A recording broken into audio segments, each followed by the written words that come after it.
ma'lumot sifatida. Vahobiylik sistemasi Usmoniy sultonni, saltanatni ag'darishlik uchun Angliya maxsus xizmatlari tomonidan maxsus tayyorgarlik bilan ijozat berilgan tashkilot, jamoat. Saudiya davlatlari uchun bitta oilaga podshohlikni va'da qilishgan. Sizlar podshoh bo'lasizlar. Ideologiyalarni o'zingizlar topasizlar. Ideologiya sifatida Muhammad ibn Abdul Vahhab ma'qul sizlarga. Ya'ni qarashlari rest masalan, cho'rt kesadigan, Usmoniy xilofotiga tanqidiy fikrlari bo'lgan odamlar.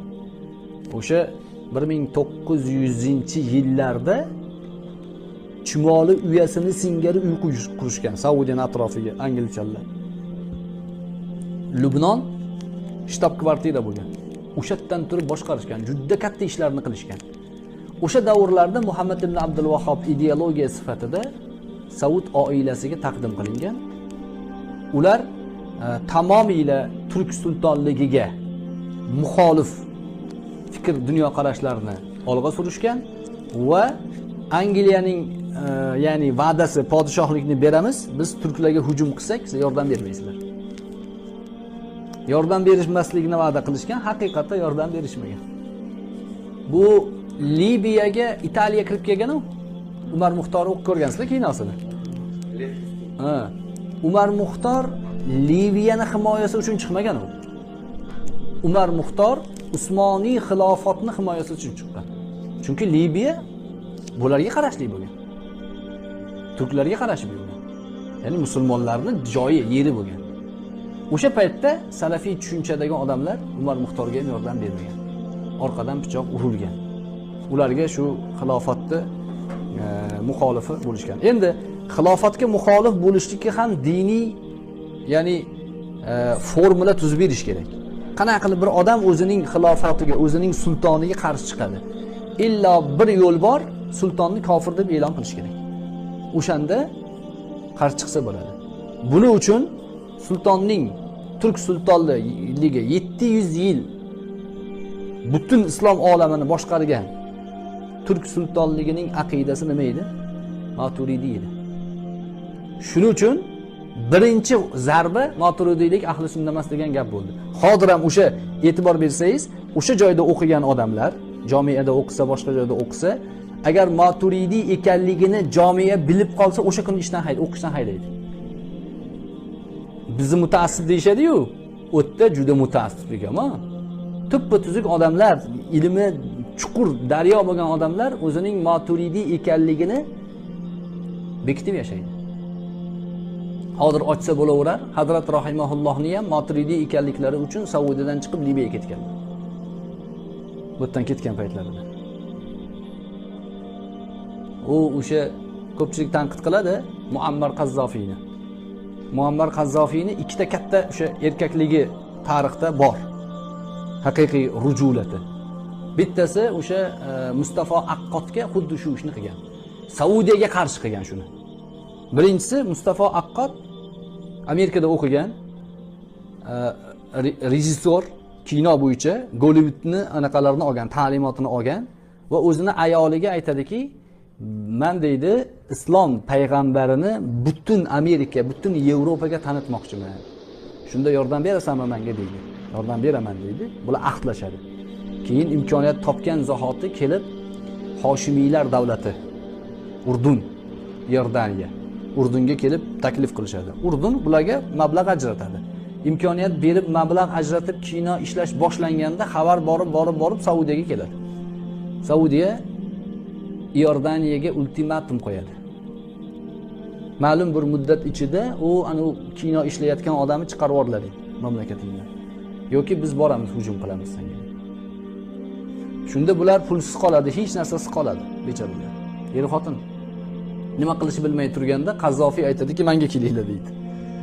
Nima yesam, o'shani yeysizlar. Nima kiysam, o'shani kiyasizlar. Sizlarga joy, sharoit hammasini qilib beraman. Butun boshli armiyani beradi. Mana armiya. Ishlaydi kinoni deydi. Risolat kinosi Libiyada ishlangan. Butun o'sha yerda ko'rgan odam bo'lsin, boshqa bo'lsin, shu oxirgi mustaqillikdan buyog'ida deyarli barchamiz shu payg'ambar alayhissalomni risolat orqali taniganmiz. Musiqasini o'ziga, risolatning musiqasini yaxshilab e'tibor beringda, odamni eshitganingizda cho'lga olib borib qo'yadi. Musiqasiga Amerikadan nomi esimdan chiqib qoldi. O'sha kompozitorga taklif qilganda aytadiki, men deydi, Liviyaga borishim kerak deydi. Bir oy cho'lda yotib, cho'lni ovozini eshitib, bir oydan keyin musiqa yozadi kinoga. Kino dahshat. Keyin sovg'a o'laroq Umar Muxtor ishlab beradi. Umar Muxtor ikkinchi kino, ya'ni birinchi risolat, ikkinchisi Umar Muxtor. Ha, ikkalasida ham armiya xizmat qilgan. O'sha haligi tanklar, qurolli katta pul ketadi unga, davlat miqyosida bo'lgan. Xuddi shu hodisa bizni ustozimiz Hazrat haqida ham bo'lgan. Saudiyada Moturudiylik, Hanafiylik to'g'risida qattiq keskin bo'lgan paytida Hazrat chiqib ketganlar, Liviyada u kishi aytgan. Nima yesam yeysiz? Nima kiysam kiyasiz? Shu yerda anaqangizni qiling. U kishi tafsirni bir qanchasini yozganlar, hadis va hayotni Liviyada, Turkiyada, boshqa joyda yozganlar. Umumiy ma'noda shu. Endi ularni qo'llab-quvvatlab turishlik mana 100 yil mobaynida o'tdi. Mana hozir 100 yil, bir asr islom ummatining poytaxti bo'lgan, hammamizni qiblamiz bo'lgan joyda o'rnashib olgan bir jamiyat islom ummatiga radikal tushunchadan boshqa hech narsa bergani yo'q. Hech narsa bergani yo'q. Noinsoflik bo'lmasin, bergandir nimadir, lekin ummat ulardan manfaat olgani yo'q. Salafiy tushuncha shu joydan tarqatildi. Dunyoda qayerda islomni yomon ko'rsatish kerak bo'lsa, bularning tushunchasidan foydalanildi. Endi o'sha oxir nima bo'ldi? Bumerang. Salafiylik tushunchasini otgan edi dunyoga bular. Aylanib Saudiyaning o'ziga endi qurol tirab turibdi hozir. IShIDga hozir imkon bergan kuni IShIDga gazni bos desa 3 kunda Saudiyani oladi. Trump mana shunga ishora qildi. Trump aytdiki, 3 kun himoya qilmasam ketasan dedi. Saudiyani biz ushlab turibmiz dedi. Qoshiqchini o'limida, Turkiyada qoshiqchini o'ldirishdi. O'limida Shahzoda ayblandi, to'g'rimi? Ayblanganda birinchi himoya qilib chiqqan kim? Netanyahu. Biz dedi, buni himoya qilamiz dedi. Davlat ichki ish aralashmaslarining kerak dedi. Nimaga himoya qiladi? Nima kerak unga? Endi o'sha joydan chiqqan, bugun e'tibor bering, o'sha joydan chiqqan odamlarning hammasi ahli ilmman deb o'tirib olganlar. Qayerda bo'lishidan qat'iy nazar, Turkiyada o'tiribdimi, boshqa joyda o'tiribdimi? Bugun bizning ichimizda juda odamlar mahliyo bo'lib eshitayotgan. Juda ko'p odamni men tasavvur qilaman, diniy, ya'ni solishtirma imkoniyati bo'lmaganligi uchun chiroyli gapiryapti deb ergashaveradi odamlar. Haq nimaligini ajratish uchun borki, ozgina ilm kerak odamga. Shu tushunchadagi odamlarni moliyaviy dastak berayotgan, o'shanaqangi ummat ichida ixtilofli masalalarni qo'zg'ashga gaz berayotgan hozir bittasi chiqib, mana hozir siz Maturidiy desam, Ash'ariy desam, Imom Buxoriyning aqidasi qanaqa bo'lgan desam, hayotingizga foydasi bormi? Yo'q. Tijoratingizga ham foydasi yo'q, e'tiqodingizga ham foydasi yo'q. O'tib ketgan hammasi ahli sunna ulamolar bo'lgan, ularning hadislariga amal qilishimiz kerak biz. Bugun hozir vazifamiz shu. Hozir bittasi chiqib nima deyapti? Saudiyada o'qigan. Saudiyada doktorlik yoqlagan. Saudiyada doktorlik yoqladi degani Maturidiyni yomon ko'rgan bo'lishi shart. Maturidiyni yaxshi ko'rsa, doktorlik yoqlash u yoqda tursin, u yoqda bir kun yasha olmaydi. Shunaqangi mutaassib jamiyat ya'ni.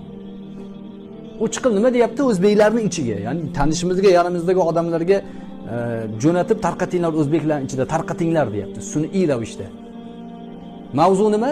Imom Maturidiy bilan Imom Buxoriyning aqidasi o'rtasidagi farq. Bundan nima kelib chiqadi? Nima qilasiz unda siz? Sizga nima keragi bor? Imom Buxoriyni orqasiga berkinib olib, Maturidiyni otmoqchi. O'zi jamiyat shunga qurilganda va shundan yetishtirib chiqib butun dunyoda buni agitatsiyasini, buni ya'ni